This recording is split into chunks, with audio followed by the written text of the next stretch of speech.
So after the Hollywood Reporter just destroyed what was left of Meghan and Harry's reputation, calling her Duchess difficult and effectively confirming everything that so many people has been talking up to this point, you know that they had to have some kind of clapback in this case, and US Weekly, and I already mentioned this, I think it was on X, but I hadn't the opportunity to really read into this, and it's so bad, that is so laughable, that is cringe. And I'm going to share this cringe with the whole world right now.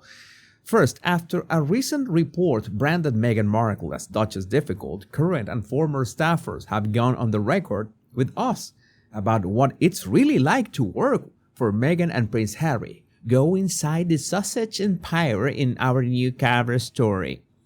But get this. This is what US Weekly did.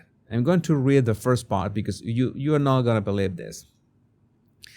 First, it says, hours after the Hollywood Reporter published a piece alleging Meghan Markle's terrible behavior is the cause of the high turnover rate at the company she runs with her husband.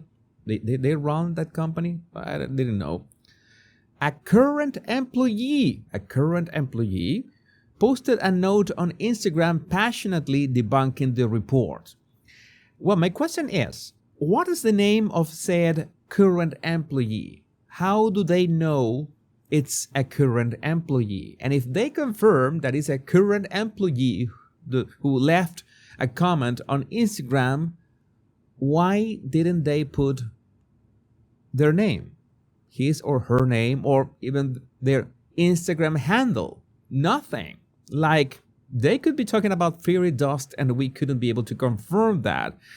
The September 12th article, which claimed that those who work for Meghan are terrified of her, included quotes from a source calling her a dictator in high heels who belittles people and has reduced ground men to tears. This is important to remember that the Hollywood Reporter piece had 12 confirmed sources, so it was not fairy dust. But listen to this. The staffer, the anonymous one who left that comment on Instagram, said the allegations made in the article are wildly inaccurate and damaging to both the Duke and Duchess of Sussex and members of their team. That sounds like Meghan with one of her burner accounts just leaving a comment on Instagram. Current and former staffers quickly flooded the comments with statements of support. Oh, we don't have any name of those current and former staffers. Too bad. We don't have their Instagram handles, so we can look for anything about them. Best bosses I have ever had. One current team member wrote, we don't have a name or an Instagram handle either. While an ex-staffer added that their time with the Sausages was truly an honor. Who they are, we don't know. They are absolutely ghosts for what it's worth.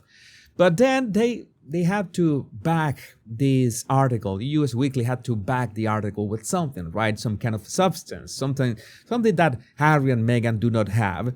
And they included this. Several current and former staffers paint a different picture to us. Ben Browning, their former head of content, he no longer works for them. I wonder what is the reason.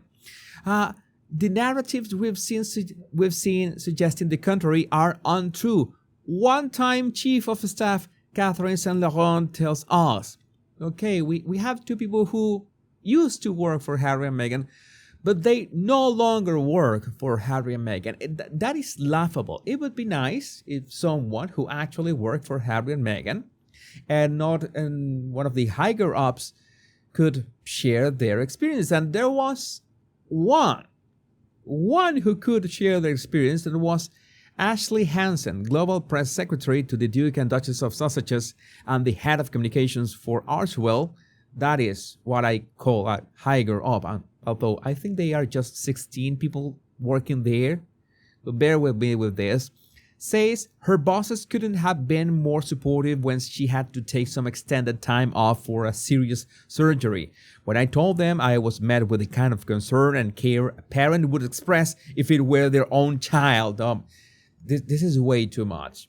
This is way too much. You can say that your bosses were worried about you, but to take that boot licking, because it has no other name, to say that, oh, they acted like a parent with their own child. We would like Harry and Meghan, have an actual example of that behavior, for a change.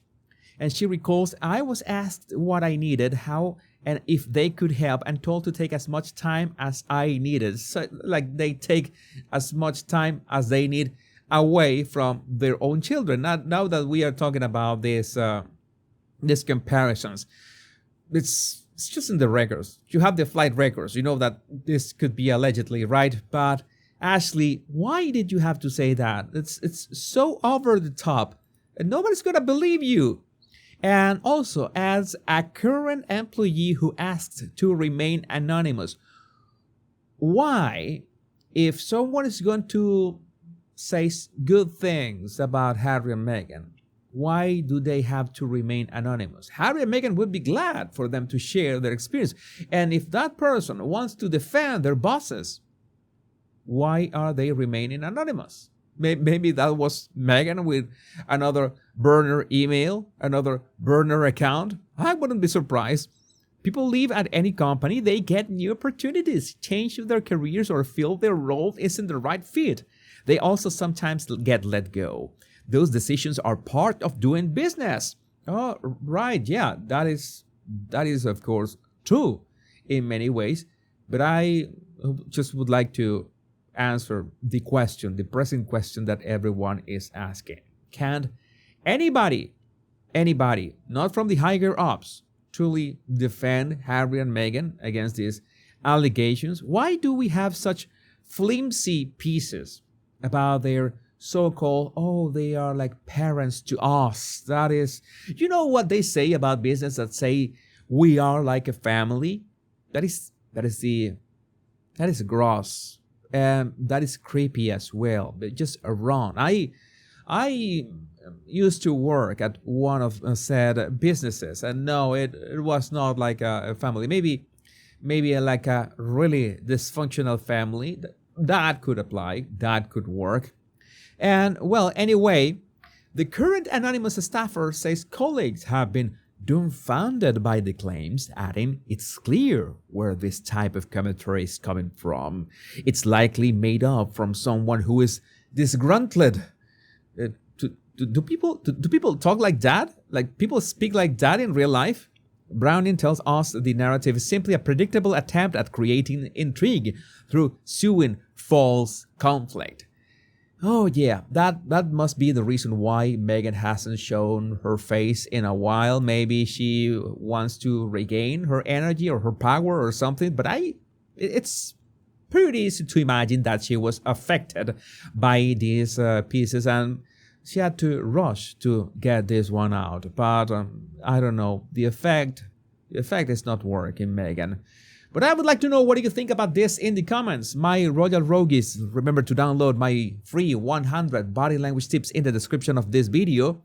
And my name is Jesus Enrique Rosas. I'm the Royal Rogue. Much love and bliss.